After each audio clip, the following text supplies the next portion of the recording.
Kabsat! This is Norway, this is Earth Journey, and welcome to our vlog. And if you're not subscribed here yet, please do click the button below to subscribe. And of course, kasama ko ng isang Cagayano local chef, soon to be international chef, si Chef Ando. At titikman natin yung kanilang mga local products, proudly made and cooked with love. Here we go! Mga kakabsat, meet Chef Ando, isa sa mga proud Cagayano chef na ating may pagmamahal. At kasalukuyan siyang teacher sa isang culinary school dito sa ating bayan. At pagdating sa pagluluto, abay hindi pahuhuli ang mga Cagayano.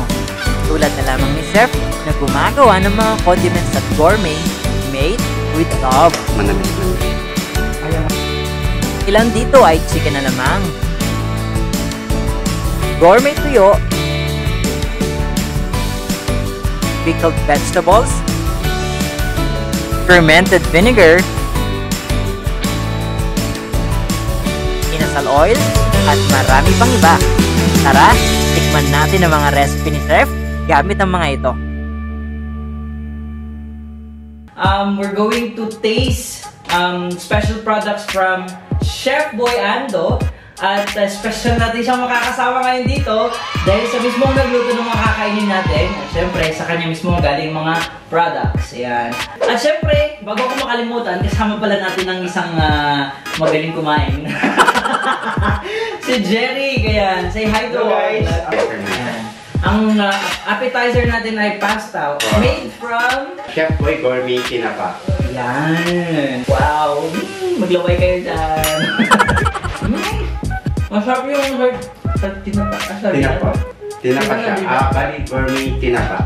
Coming from GG. Bakit siya gourmet? Anong ibig sabihin ng gourmet? Gourmet means ano siya, pina-special na pagkain.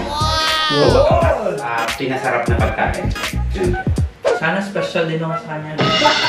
Wow! Kasi lang pag tinapa kasi, ang normal taste na tinapa, usually maalat. Pero itong nagko-combine siya sa pasta mismo. yes, yung tinapa ni Chef, combination with the pasta, hindi siya masyadong maalat. Sakto lang. Curry beef na with touch of pickled vegetables. Chefboy inasal. And Chefboy inasal. Yan. Anong pinakaiba ng garlic sa nasi? Hindi natin na-identify kasi hinalo mo na dyan. Dapat niya lang yung Ay, ganun ba yun?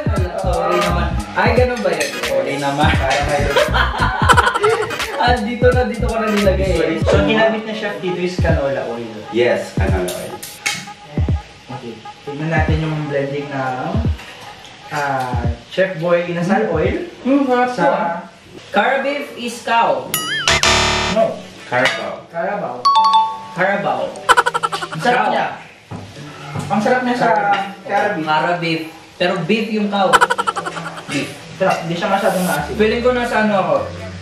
Fine dining restaurant. Naks naman! Parang ayoko na mag-vlog. Kain na lang ako. Gourmet tuyo. Gourmet. Gourmet. Ano ba dapat Gourmet. Gourmet. Sa gourmet. Sana all marunong magluto, no? Itong rice pala natin is sa Java rice. Sa Java. Wala pa dyan, C++. Computer rice. Kaya ginawa natin gourmet para pagkain na yan. Ma'am. Hindi siya nakakatinig. Crunchy yung tinapa. Walang tapon ba? Walang tao. Ulo lang yung tinapa. Sa previous vlog ko, ayaw ko ng kare-kare. Totoo lang siya. Ay, kumain ako ng first time kong kumain ng kare-kare nung college ko. Ni-invite ako sa Capitol. Lunch namin kare-kare. Ang nangyari, di ba sinabawan ka? Yun ang sabaw nilagay. Yung dami ko nilagay ng sabaw. Hindi ko alam na kailangan mo ng alamang. Kung kaya sa'yo, pinilit ko talaga ubusin kasi nakakahiya. Hindi ko alam na kailangan pa rin ng alamang. Para siyang pag titignan mo siya, para siyang sauce ng palabaw. Hindi ko talaga ma-appreciate ang pagkain ng China. Pwede na. Oo, hindi ko alam Ipapartner mo siya ng alamang. Matatanggal yung May alamang na to. Ay, linagyan mo na? Hindi pa. Ay, kailangan ko lagyan. Hahaluan mo siya. So, ito yung special alamang ni Chef. Ganun ba yun? Tatabi mo ba siya? Tapos paano ba kainin kasi? Kakainin. Huhugot ka ng pang. Saka mo lalagyan ng... Ayan na. Okay. So, ganito palang lasa na. Kare-kare. Kaya pala partner niya dapat ang alamang para magkalasa siya. Magkalasa siya. Si Chef, hindi siya the way to the man's heart is his stomach, hindi. Siya ang nagluluto.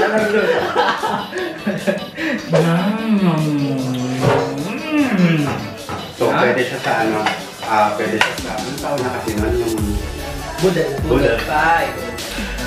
Kamatis. Ayan. Ang kamatis daw siya ay fruit. Cheese in the eggplant. Depende kung paano natin siya gagamitin.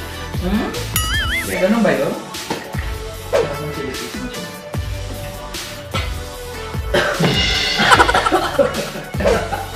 Finally, nakakain din ako ng kare-kare. So, may chicken kare-kare pala. Oh my goodness, bilisan natin. Pawabat na. Ano ba din natin yung tikman? Ating special spice fermented vinegar, which is the sukang ibanag or gawang ibanag. Yun yung tinatawag nilang pinakura. Pinakura.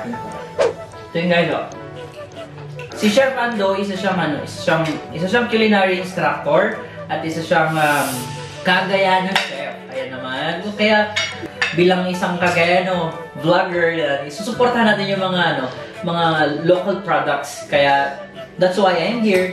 Eating with Chef kasi gusto ko makilala din ang mga Cagayano Chef na hindi lang dito sa Cagayan, kundi outside our province. Nationally and who knows, internationally, di ba Chef? Yes. Naman, so, if you guys wanted to buy some products of Chef Ando, this is made by himself. Made with love. Yan naman, nakalagay dito, made with love. Paano mo ginagawa yung cook with love ko? Love life. Love life. So, hindi pwede akong magbenta din ng food kasi wala akong love life, gano'n. Well, don't worry guys, dito ay registered siya. And most importantly, ang food ni Chef Ando ay no preservatives. Yan. All organic. If you want to order online po ito, pwede mo siyang order online. You can just visit his page, Chefboy Gourmet. Ito, I will be giving you the links. Of course, like and share this vlog also guys as a support to Chef Ando, our Cagayano Chef. At I hope to have more vlog with you soon, Chef. Yes. So paano, hindi ko tatapusin yung vlog kasi marami pa akong kakainin. Maraming salamat for watching with us. Sana naglalawa kayo hanggang ngayon. At if you like this vlog, please share. And of course, don't forget to subscribe to my channel and buy these awesome local products from Chef Ando. So that's it guys. Now see you in my next vlog. Bye-bye! Okay guys, this is behind the scene. Kung saan ang location ng shoot namin. Tara! Sa loob ng kusina.